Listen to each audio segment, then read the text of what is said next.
IDTV మన ఉనికి మన వాణి. నమస్తే. మన గ్రామాలయానికి మొదటిగా గ్రంథాలయాన్ని ఏర్పాటు చేస్తా. విద్యార్థులకు అవసరమైనటువంటి వసతులు సౌకర్యాలు కల్పించడంలో వెనకాడును అంటూ కూడా పెండ్యాల గ్రామ పంచాయతీని ఉత్తమ గ్రామ పంచాయతీగా తీర్చిదిద్దాలంటున్నారు. ఇటీవల జరిగిన స్థానిక ఎన్నికల్లో భాగంగా సర్పంచ్గా పోటీ చేసి ఘన విజయం సాధించినటువంటి జగన్మోహన్ రెడ్డి తన గ్రామ అభివృద్ధి పట్ల అలాగే తనకు నమ్మి ఓటు వేసిన ప్రతి ఒక్కరికి కూడా ప్రత్యేకించి కృతజ్ఞతలు ధన్యవాదాలు తెలియజేస్తున్నారు. సర్పంచ్గా ప్రమాణ స్వీకారం చేసిన అనంతరం ఉప సర్పంచ్తో పాటు అలాగే తనతో పాటు పోటీ చేసి గెలిచిన వార్డు మెంబర్లతో సహా ప్రమాణ స్వీకారం ఘనంగా నిర్వహించారు. అనంతరం సర్పంచ్ మాట్లాడుతూ గ్రామాన్ని అన్ని రంగాలను అభివృద్ధి చేయడమే తన లక్ష్యం అంటూ ప్రధాన సమస్యలైనటువంటి రోడ్డు, డ్రైనేజీ అలాగే మంచినీటి వ్యవస్థలకు సంబంధించినటువంటి గ్రామానికి కావాల్సిన అన్ని మౌలిక సదుపాయాలు ఏర్పాట్లోనూ మంత్రులతోనూ స్థానిక నాయకులతో మాట్లాడి త్వరితగతిన మన గ్రామానికి అన్ని వసతులు చేకూర్చేలాగా పనిచేస్తానంటూ కూడా గ్రామంలో ఏ సమస్య వచ్చినా సరే నా దృష్టికి తీసుకురావాలి అంటూ గ్రామ ప్రజలకు భరోసాని కల్పిస్తున్నారు. తనను గెలిపించినటువంటి గ్రామ ప్రజలకు ధన్యవాదాలు తెలిపారు జగన్మోహన్ రెడ్డి. నమస్తే సార్. సార్ ముందుగా మీకు కంగ్రాచ్యులేషన్ సార్ సర్పంచ్గా గెలిచినందుకు. సార్ మీ ఇంట్రడ్యూసింగ్ చెప్పండి సార్. నా పేరు జగన్మోహన్ రెడ్డి. Okay sir. మరి పెండల గ్రామం, మహేశ్వరం మండలం, రంగారెడ్డి జిల్లా. Okay sir. నేను మన సర్పంచ్గా కాంగ్రెస్ పార్టీ తరఫున అభ్యర్థిగా గెలుపొందినాను. Okay sir. ఏ పార్టీ మీద? బీజేపీ పార్టీ మీద. ఎన్ని ఓట్ల మెజార్టీతో సార్? 143 ఓట్ల మెజార్టీతో గెలిచినాను. టోటల్ గా ఎన్ని వార్డ్స్ ఉన్నాయి సార్ మీ ఊర్లో? 8 వార్డ్స్. 8 వార్డులో మీ ప్యానెల్ నుండి ప్రతి వార్డులో అభ్యర్థులు ఉన్నారా సార్? ఎంత మంది గెలిచారు సార్? ఎన్ని వార్డ్స్? 5 మంది గెలిచారు. Okay sir. మీ ఉప సర్పంచ్ సార్? మంత్రి అనసూయ అంజయ్య, మా ప్యానెల్ నుంచి. Okay sir. సార్ మరి మీరు ప్రచారం అయితే బాగా చేసారు సార్. సుమారుగా 10 రోజుల నుండి ప్రచారం అయితే బాగా చేసారు అని మీ గ్రామంలో అయితే చెప్తున్నారు. సరే, ఆ ప్రచారంలో భాగంగా ఇంత ముందుకు అభివృద్ధి లేని పనులు ఇప్పుడు మీరు చేస్తా అని చెప్పేసి మీ గ్రామానికి ఏమైనా హామీ ఇచ్చారా? ఇంతకు ముందు నేను 1996లో నేను ఉప సర్పంచ్గా ఎలక్ట్ అయినాను. Okay sir. 2001 వరకు. అప్పుడు నేను మా ఊరు జడ్పీహెచ్ఎస్ స్కూల్ దగ్గర నుంచి అక్కడి నుంచి ఇక్కడ వరకు దేవేందర్ కూడా హోమ్ మినిస్టర్ ఉండే అతని దగ్గరికి పోయి మాకు ఇట్లా లైబ్రరీ కావాలి అంటే ఆ రోజు అతను చెప్పడం వల్ల అప్పుడు ఎండిఓ గారు మాకు అక్కడి నుంచి ఇక్కడ పైపు సాక్ష్యం చేయించారు. Okay sir. నిధులు ఇస్తే ఆ ల్యాండ్ వాటర్ లైన్ తీసుకొచ్చారు. ఇప్పటికీ అదే వాటర్ లైన్ నడుస్తున్నారు. Okay sir. ఒకవేళ ఖరాబ్ అయితే మరమ్మతులు చేసి మళ్ళీ దాన్ని కొత్త చేసేదాన్ని. Okay sir. తర్వాత స్కూల్ లోపల విలేజ్ లో ఉండే స్కూల్ కంపౌండ్ కట్టడం జరిగింది, డ్రైనేజ్ కట్టడం జరిగింది, ఓపెన్ డ్రైనేజ్. అప్పుడు కాంప్లెంట్ అప్పుడు ఉండే అక్కడ విలేజ్ డ్రైనేజ్ కట్టడం జరిగింది. Okay sir.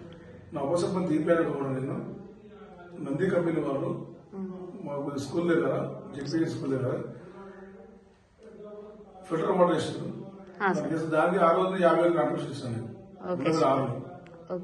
2007లో మా ఊర్లో మా ఫాదర్ సాయిరెడ్డి గారి జ్ఞాపకాలను అతని ఆశయం కోసం కొత్త హనుమాన్ టెంపుల్ ఇప్పుడు చూసి వస్తుంది. హనుమాన్ టెంపుల్ గ్రామస్తుల సహకారంతో గుడి నిర్మాణం నేనే చేసినాను. అప్పటి నుంచి ఇప్పటి వరకు గుడి మెయింటెనెన్స్ ధూపం దీపం అవుతుంది నేనే పట్టించుకుంటాను దేవుని దేవాల.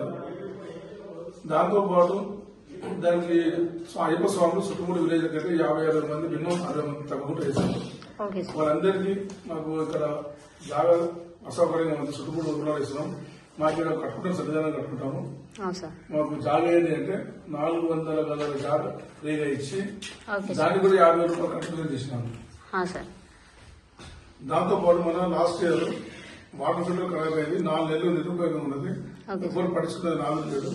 దాన్ని నేను ముంగడికి అయ్యి కొన్ని చెత్తలు వసూలు చేసి ఊర్లో తక్కిన పైసలు ఏమి మినిమం 50-60 వరకు కలిపి దాన్ని బాగు చేయడం జరిగింది. ఇప్పటికే మంచి వాటర్ అదే నడుస్తున్నది. ఇవన్నీ చూసి జనాలు మా ఊర్లో ఇందిరాబాయిలో 40 వరకు సాక్షి చూపిస్తున్నాము. ఎన్ని సార్? 40 వరకు. దాదాపు 14-15 కడతారు. అందులో నా దగ్గరికి వచ్చారు వాళ్ళందరికీ కనుక ఆర్థిక సాయం చేసినాను. 12 రూపాయలు ఆర్థిక సాయం చేసినాను. మా ఊర్లో కొందరు యువకులు అర్జున చనిపోతే వాళ్ళ ఇంటికి పోయి నేను వాళ్ళకి ఆర్థిక సాయం చేసినాను.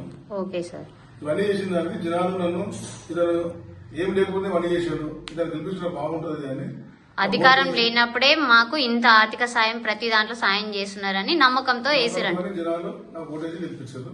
Okay sir. ఏం చెప్తున్నా అంటే రాబో 2 ఏళ్లలో గవర్నమెంట్ తరఫున నిధులు వచ్చినా రాకున్నా ఉమ్, నేను నా సొంత నిధులతో ప్రతి ఇంటి ముందు డ్రైనేజ్ కానివ్వండి, వాటర్ కానివ్వండి, సీసీ రోడ్ కానివ్వండి, ఓకే ప్లస్ స్ట్రీట్ లైట్ కానివ్వండి, Okay. ఎక్కడ కూడా లేకుండా టోటల్ కంప్లీటేషన్ లేదు కంప్లీటేషన్ అని చెప్పి నేను వాగ్దానం చేస్తున్నా, హామీ ఇచ్చిన, ఇది నెరవేర్చుకుంటాను. ఓకే, మీ ప్రచారంలో అయితే ఈ హామీలు అయితే ఇచ్చిర్రు. Under drainage, CC roads.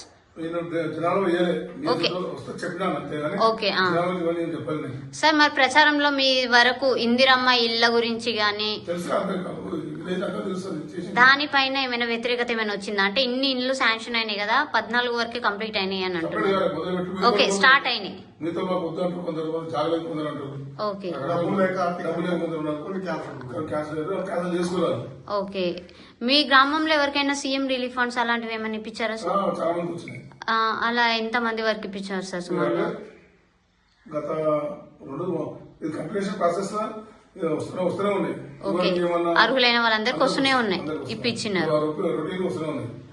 Okay sir, ఇవి కాకుండా ఇంకా స్పెషల్ గా మా గ్రామాన్ని